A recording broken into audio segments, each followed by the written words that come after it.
जय गुरुदेव।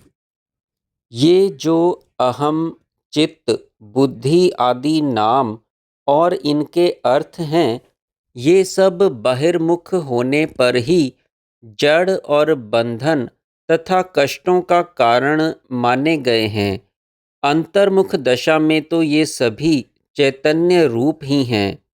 जैसे बहिर्मुख दशा में ही लहरें भिन्न रूप हैं, अंतर्मुख दशा में तो वे सब केवल जल मात्र ही हैं।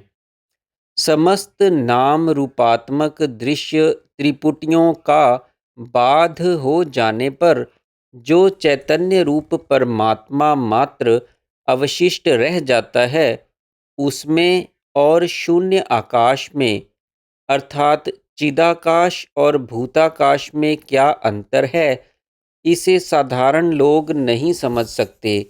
ये सब बातें विद्वान ज्ञानी पुरुष ही जान और समझ सकते हैं। जैसे अंधकार या प्रकाश में हठात कुछ देखने का प्रयत्न करने से आकारों की झाइयाँ सी प्रतीत होने लगती हैं, वैसे ही ज्ञान घन परमात्मा में कुछ जानने की चेष्टा वृत्ति अर्थात ज्ञेयतापत्ति से जो आभास परिलक्षित होता है, वही जगत है। मैं अज्ञानी हूँ, इस रूप में अज्ञान बोध से सुरक्षित अज्ञान वायु से अविद्या अग्नि और भी प्रज्वलित होती है। फिर मैं ब्रह्म हूँ, यह यथार्थ बोध रूपी प्रबल वायु निर्बल अविद्या अग्नि को बुझा देती है। अहंता, ममता, त्रिपुटी आदि अज्ञान के चिन्ह हैं जो ज्ञानियों में नहीं रहते। परमात्म ज्ञान के साथ संसारिक पदार्थों के ज्ञान से युक्त साधक मुनि बन जाता है, परंतु जो परमात्मा तथा संसारिक पदार्थ दोनों के ज्ञान से शून्य होता है, वह पशु या वृक्ष बन जाता है। जैसे सुषुप्ति में स्वपन लय हो जाता है, वैसे ही ज्ञान स्वरूप परमात्मा का यथार्थ ज्ञान होने पर उस तत्वज्ञ के समाहित अंतःकरण के भीतर समस्त दृश्य प्रपंच का लय हो जाता है। जिस पुरुष की बुद्धि में यह निश्चय सुदृढ़ हो गया कि यह सारा दृश्य प्रपंच मिथ्या भ्रम मात्र ही है, वह समस्त विशुद्ध वासनाओं से युक्त होने पर भी उन वासनाओं से रहित ही है। यही तुरीयावस्था है। जब अपनी सहज शांत अनन्य एकांत स्थिति में सर्वथा अनावश्यक मैं हूँ ऐसा अनुभव होने लगता है, तब यही संसार मूल तथा दुख और बंधन का कारण है। पहले केवल स्वसत्ता मात्र की स्मृति रूप स्फुरण हूँ के रूप में होता है, फिर भेदोत्पादक स्फुरण मैं हूँ अर्थात अहम और इदम अथवा ज्ञाता और ज्ञेय अर्थात दृष्टा और दृश्य का भ्रमात्मक उदय होता है। इस मैं हूँ का स्फुरण या अनुभव ना होना ही मुक्ति है।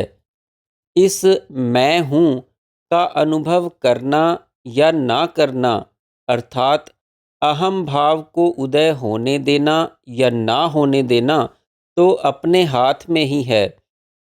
अतः बंधन और मुक्ति भी अपने ही हाथ में है।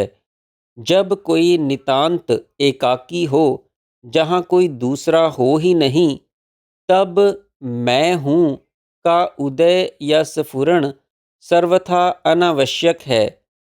जहाँ जिस स्थान में मैं हूँ का उदय होता है, स्वभावतः ही उससे अलग अन्य स्थानों में मैं वहाँ नहीं हूँ का स्फुरण भी साथ ही उदय होता है, जिसे अन्यवत इदम यह या वह कहा जाता है। यह अहम इदम की महा अज्ञान और बंधन में डालने वाला संसार है। यह अहंकार ही अविद्या अथवा माया का घनीभूत प्रकट रूप है। जो इस अविद्या रूप अहम भाव से ही मोक्ष की खोज करते हैं, उनका यह प्रयत्न पागलों जैसी चेष्टा मात्र है। इस प्रकार स्वयं को ही अहम और इदम, इन दो भागों में विभाजित करना ही पुरुष प्रकृति, ईश्वर माया, दृष्टा दृश्य आदि द्वैत हैं। इनमें अहम रूप पुरुष, ईश्वर या दृष्टा चेतना प्रधान है, और इदम रूप तत् प्रकृति माया अथवा दृश्य में जड़ता के रूप में सत्ता की प्रधानता दिखाई पड़ती है। अहंता नाश ही मोक्ष है। परमात्म स्वरूप जीवात्मा अपनी शांत अवस्था में मैं हूँ का अनुभव करते ही अपने वास्तविक रूप को भूलकर मिथ्या अहम रूप हो जाता है, जिससे इदम रूप दृश्य जगत की संकल्प सृष्टि और वृद्धि होती है, जो मिथ्या ही है। जब जीवात्मा का अहम रूप स्वयं ही मिथ्या संकल्पित भ्रम मात्र है, तब उसके संकल्प से बना यह जगत सत्य कैसे हो सकता है। मरुभूमि की मृग मरीचिका की सरिता में भला लहरें कैसे संभव हो सकती हैं। मिथ्या पुरुष अहम के संकल्प से उद्भूत इस मिथ्या भ्रम रूप जगत का विनाश भी संभव नहीं है, क्योंकि विनाश तो सत्य पदार्थ का ही संभव है। जो है ही नहीं, मिथ्या भ्रम मात्र है, उसका विनाश कैसा। जैसे मनोराज्य अथवा स्वप्न की सृष्टि के सृजन और विनाश दोनों ही वास्तविक नहीं होते। अनेक आकार प्रकार के पात्रों में रख देने पर भी दूध तो दूध ही रहता है। ऐसे ही जागृत, मनोराज्य, स्वपन, सुषुप्ति आदि अवस्था रूपी पात्रों में आत्मा तो आत्मा ही रहता है। जागृत की स्थिर सी सत्यता और मनोराज्य स्वपन की अस्थिर सी असत्यता कल्पित भ्रांतियां मात्र हैं।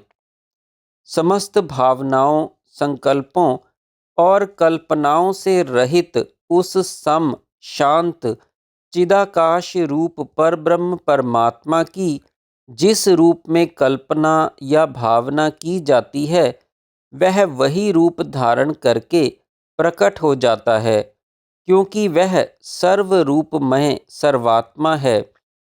परंतु अज्ञानी पुरुष तो स्वयं वासनामय और वासना स्वयं शून्य रूप मिथ्या है। अतः जब वासनामय पुरुष स्वयं ही असत रूप मिथ्या है, तो उसके संकल्पित कोई भी पदार्थ या जगत सत्य कैसे हो सकता है। जब कार्य कारण आदि सभी कुछ ब्रह्म रूप ही भासने लगता है, तभी इस अनंत चिन्ह मात्र स्वरूप प्रत्यगात्मा में ब्रह्मत्व सिद्ध होता है। यह सारा नाम रूपात्मक दृश्य जगत स्वयं ब्रह्म ही है। ऐसा अनुभव हो जाने पर ही कल्याणमय ब्रह्म का उदय होता है। चेतनात्मा की चित्ती रूप संवित का उन्मीलन अर्थात बहिर्मुखता ही अहम, चित्त और जगत है, और उसका निमीलन अर्थात अंतर्मुखता ही अहम, चित्त और संसार का विनाश है। संकल्प रूप भावना अथवा स्मृति से उत्पन्न हुआ दृश्य पदार्थ संकल्प ना करने से ही विनष्ट हो जाता है। इसी तरह अनुभव करने से ही उत्पन्न हुए अहम का विलय अनुभव ना करने से ही हो जाता है। जैसे बादलों से आच्छादित आकाश में वृक्ष, हाथी, घोड़े, मृग आदि बादलों की आकृतियां केवल भ्रम मात्र ही हैं, ऐसे ही आकार रहित परमात्माकाश में अविद्या रूपी मेघ से निर्मित अहम इदम आदि और समस्त दृश्य जगत सब मिथ्या भ्रम मात्र ही है। जय गुरुदेव।